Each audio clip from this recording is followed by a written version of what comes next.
So, Rick, this is your first WrestleMania at this point. They're at the Hoosier Dome in Indianapolis. You had been kind of on the other side of the fence for all the previous WrestleManias. Was this something you were excited about, or was it just another show? Oh, no, actually, I was very excited about it. I mean, 70,000 people is pretty exciting, pretty exciting opportunity for anybody to perform in front of. And, I knew it was a big deal. It was fun, and as usual, I had the whole family there, and everybody was there, all four of the kids, and they had a great time. And I saw some friends from college that I hadn't seen in years that live in Indy, and it was phenomenal. And, of course, Randy was a great opponent. I'm never going to consider this one of my great matches, but a lot of people liked it, and I'm happy they did. And the drama building up to it was something I'll never forget. The 5 days of practicing down in Tampa, when I got the call from JJ, I thought he was out of his mind. And then, of course, the drama and the sad part of it was that was the last time that Liz and Randy ever worked together. So it was a big night for me, and a sad night for them. They were a great couple and a lot of fun to be with. Sorry it worked out like that, but it is what it is, and life goes on. So here we are, man. God, I was handsome back then. Holy cow! Every night, Jesus. So the backstory here, for those of you who didn't see it, was Rick is saying that he had her first, and there were lots of pictures that appeared in the WWF magazine at the time that showed Elizabeth with Rick, and there was lots of evidence with embroidered stuff that had an L for Liz and an R that Rick said was for Rick, not Randy. And so that's kind of the backstory, and they're teasing this poster here is a private photo that Rick had that he was going to put on the big screen after he beat Randy up, and that was, of course, insinuating it was a private photo of Liz. Yeah. So it was a fun. If I look back, I don't think I've ever watched the match back. I've seen clips of part of it, but I had forgotten all about this part with Kurt back here backstage. Kurt was a great manager and fun to be with all the time. Look at him. Look at Kurt. So did you see that match? Did you buy the pay-per-view, Conrad? Absolutely, yeah. I bought the pay-per-view, and I didn't really understand why the world title match was in the middle of the card and finished the card. Did you have, any sort of feelings or discussions about that, or did it not really matter? Well, we were second to the last, right, or third? You were kind of right in the middle of the show. Okay, because I remember Brett and Piper went on after us, and then Hulk and Sid, right? Yeah. Yeah. So I guess, I don't know. I didn't think about anything about it. Actually, after all those years of being on last every night, I didn't mind going on early. So it's I love being on Raw, but I like being on Seg 5, 6, or 7 rather than Seg 14. Yeah, I know that firsthand. Those are long days. Yeah, I think 73,000 people. The irony of this, too, which is an interesting side story, is the last day that I was in town doing PR for WrestleMania on behalf of the company was the same day that Tyson got arrested. Really? Yeah, same day. I saw him in the airport coming in, and I didn't see him on the way out, obviously, because he got arrested and put in jail. But that was a tragedy in itself. I mean, I think it was 3 years out of the man's life, so who knows? You just can't mess around with women, man. You can't trust them. They just showed one in the crowd that you couldn't trust, I'm sure. Yeah, look at that. Look at that robe, man. Hey, that's what I wanted to ask you. Most of your robes back then said Nature Boy that Olivia Walker made, but It seems like when you were in the WWF, did they have you change some to say Ric Flair on them? No, she just did that on her own one time. She just, it's funny because you can definitely, with the exception of a couple that Terry made me, just see the difference in Olivia's work. Only because she took so much longer to do it. Right. But her.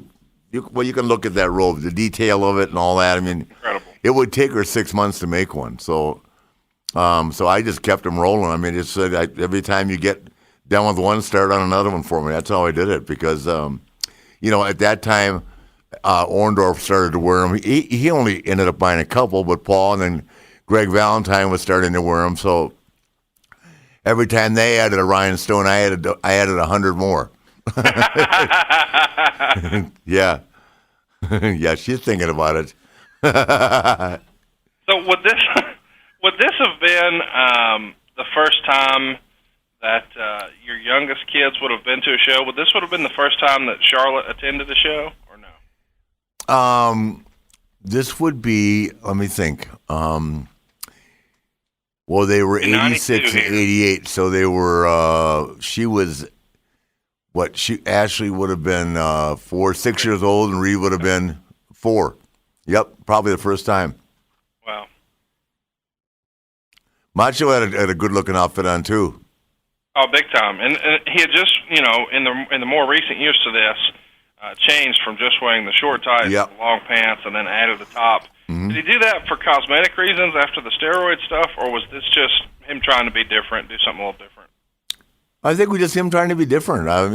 He I'm not sure who made his stuff, but he put some money into his appearance, which I think is important. I mean, I feel like nowadays people don't do that at all, but that doesn't mean it's wrong. Here's what was great because out of the ring like that, this really got the crowd going. We got some heat there with Kurt. So, and at this point, Kurt is doing the Lloyd's of London deal and not working, right? Yes, correct. Randy's on a mission. Is that Dave or Earl right there? I didn't see. That's Earl.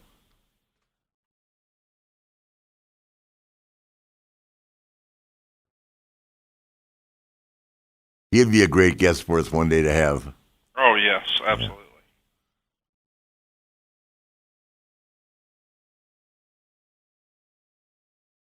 The nice thing about this is right after the match, I told you the first guy to text me was Michael Hayes and said, congratulations, Well,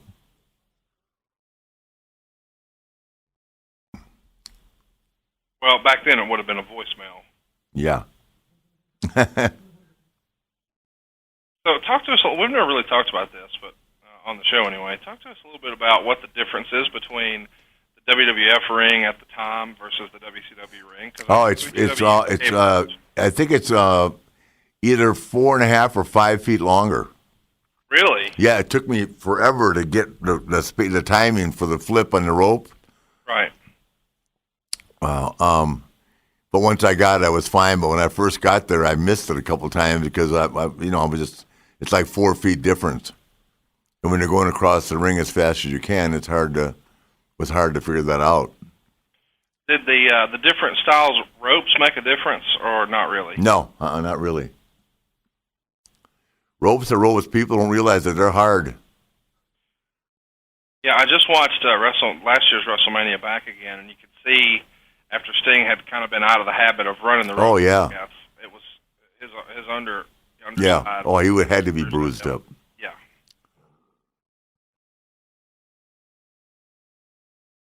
I don't guess I really noticed until just now that the ring is like on a little stage, so elevated a little higher, I guess, for television purposes.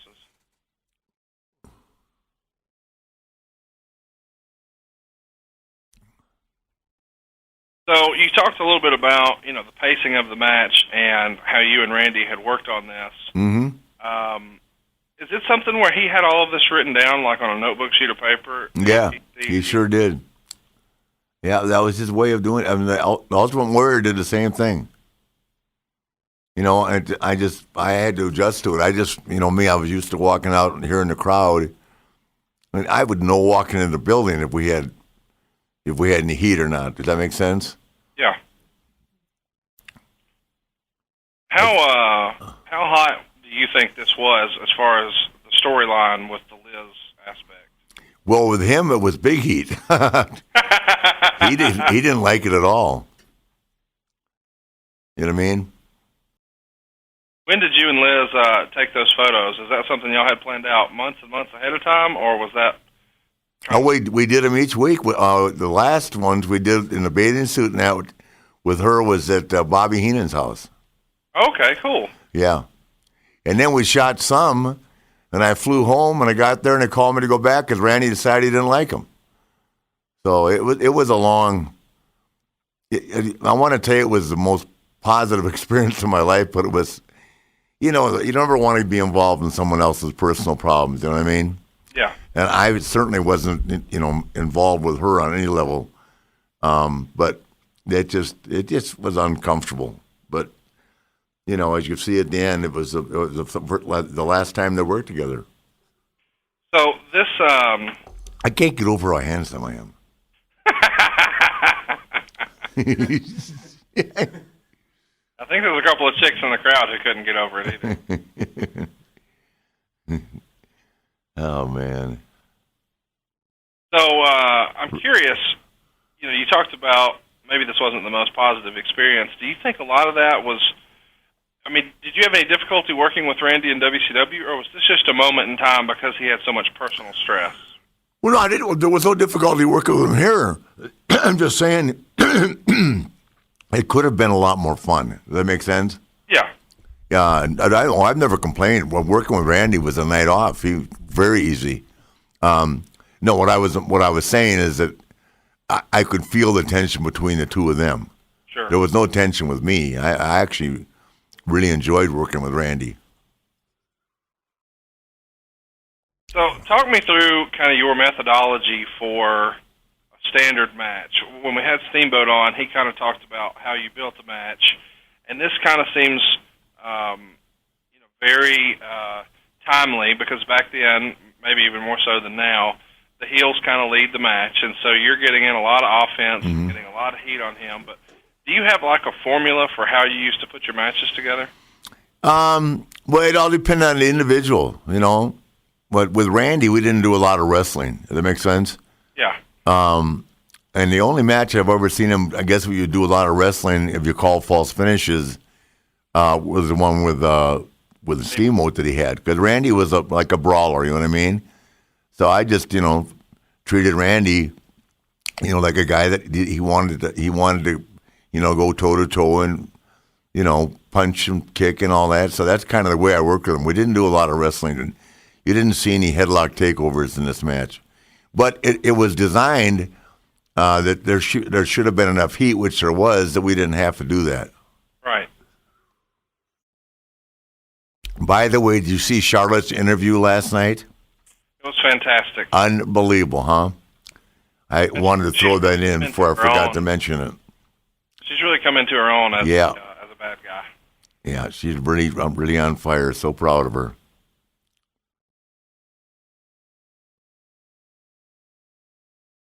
Boom. Best punch in the business. Yeah, and not everybody who's listened to the show today has heard all of our episodes. You had a great story in one of our very first episodes about how you first learned how to do a punch. Can you tell everybody how you did that again? Yeah, Ray Stevens told me to hang a string from the ceiling and to hit it as hard as I could, and when it wouldn't move, I'd be able to learn how to punch. I had been able to learn how to punch, but it's hard, But once you learn it, it stays with you. This was really easy. See, just the trading with them like this. Yeah. That's what guys. You never see this anymore. It's funny. It's always so fast. You know what I mean? Yeah. Why do you think that is? Is it just Crash TV now? No, I don't think the guys they understand that they can. Boom. That sometimes you're trading punches, and then it doesn't actually hurt for the heel to cut the babyface off in a situation like that. Does that make sense? Yes. But here, I'll give you an example. He just gave me a neck breaker, right? Right. Well, nowadays, one of the kids would be up flying over the top rope already. You know what I mean? Yeah. So it was important. And, this is where Randy was really good. Randy could fire, and we saved a lot of the big bumps for later on.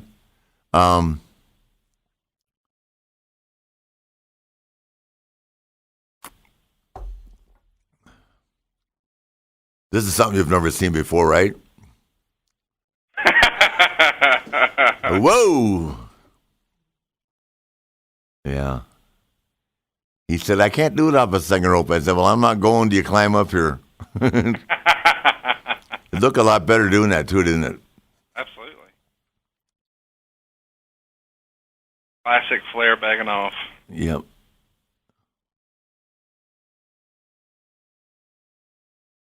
So do you remember, at any point in your matches with Randy, since he kind of liked to script everything so much, Mm-hmm.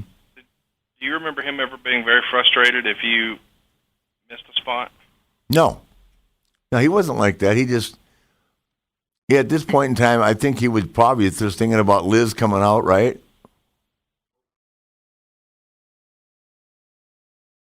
Yep. It almost worked. Yeah.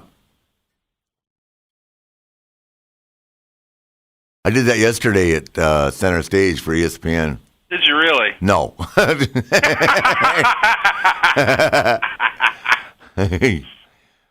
Kurt's starting to get worried. It's not looking good.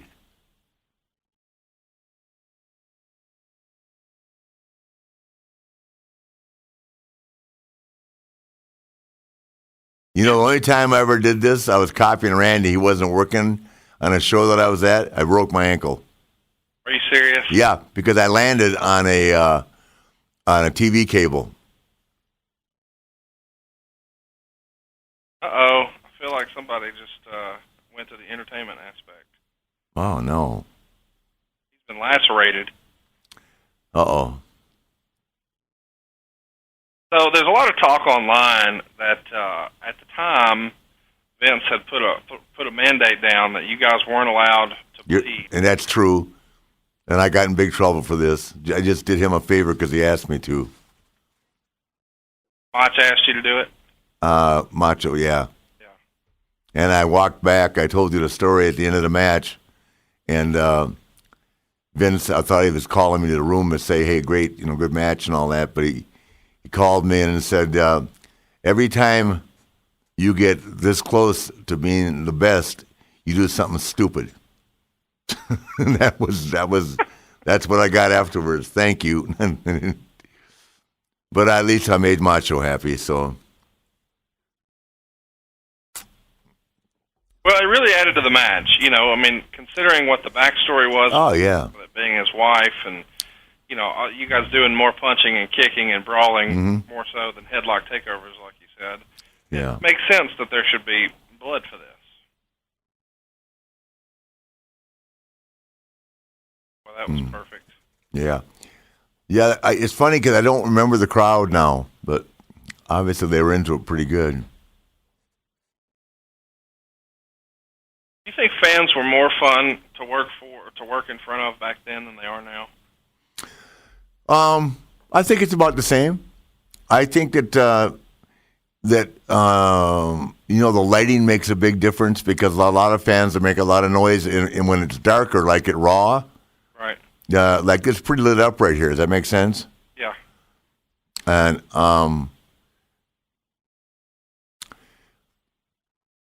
that was great. That got a big pop. Yeah, it did. Yeah, if you can see it's pretty lit up right there. And, sometimes the fans are a little bit shyer about really going crazy and cheering real. So this is where we thought, I just think that wrestling fans, that was great right there.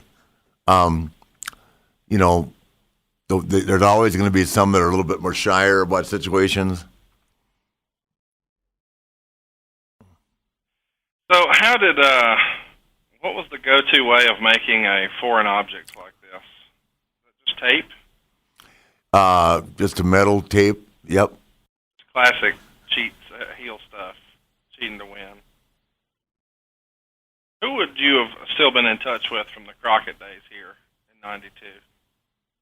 Oh, I talk to David all the time still back then. Really, they were in such disarray at this point in time that none of them were talking to each other anyway. Does that make sense? Yeah. Did he ever consider, David, ever doing anything with Vince? I don't think so, no. I just saw David last weekend. See, that's the kind of stuff that's really good heat right there with Kurt doing that. Yeah. Nobody's seen him. Here she comes. Well, when she came out the door, I'll tell you, that's Dave Hebner there. The place went crazy. Yeah, the Shane McMahon intro right here on the left. Yeah. He starts moving his hands almost like he's a mime in an invisible box. Is the best thing on this. Look how young he was there. Yeah. Who's that in the back? JJ. No, that wasn't JJ. Isn't it? No, that's somebody else. Oh, that's, I can't think of his name. From Toronto. Delay? Huh? Renee? No. I know that guy. He's from Toronto, yeah. He wrestled. He and his brother wrestled. Randy took that really well. Yeah, he did. This was. Yeah. I think he did this better than almost anybody. Mm-hmm. Man, how good looking is Liz there, huh? Well, she needs blonde hair, but we'll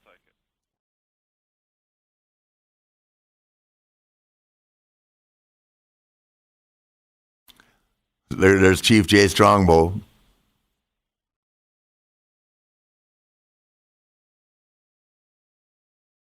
I love Earl's head on his swivel, like he doesn't know what to look at. Who's that? I love the little reaching back to grab perfect and get a little more leverage on the... Yeah, there's none of that now. Isn't that funny? All the stuff we got away with in the old days, which I thought it made it very exciting, it's not allowed anymore.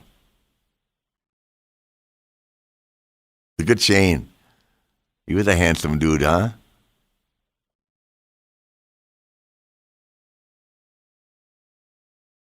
I love slapping him in the figure four. That's awesome.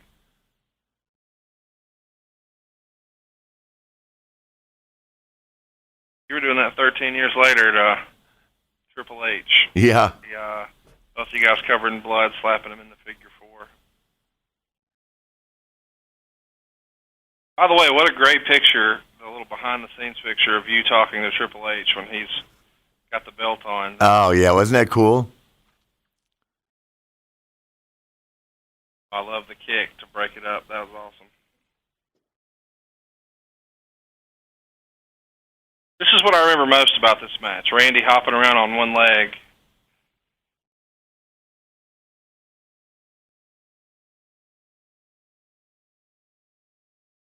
Well, that's where the drama is, you know. Absolutely. He really sold that well. Talking to Liz. That's awesome. So, were you, back before this was as much of a television company as it is now, were you guys, trained on working towards the hard cam at all times with WWE? No. If we were, I don't remember that. It's a bigger part of it now than it ever has been.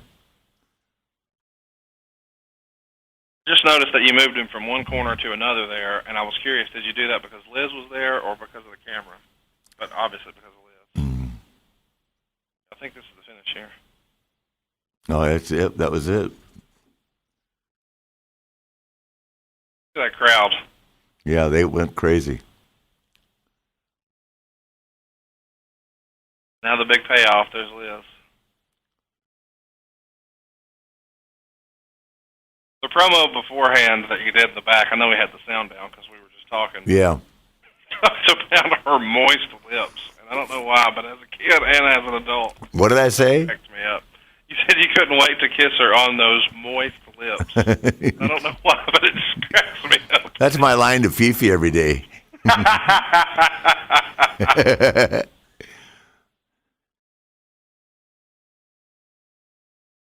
Here's the big payoff that everybody's been waiting for.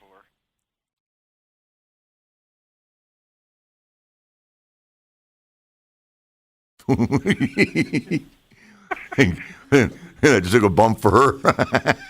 I'm easy. Look at this. Yeah, that left Hulk and Sid with a lot to follow. Yeah, and I don't. They had teased this was the last time we would see Hulk Hogan, and they brought back the Ultimate Warrior. They really tried to pile on anything they could to make more interest in that. Which I think a lot of fans still go back and say, why didn't they just do Flair versus Hogan? It was the real dream match. If you got any of the aftermags back in the day, I mean, it was the one everybody wanted to talk about. Who was the real world champion? And that's even the way he came in, but they didn't do it at WrestleMania.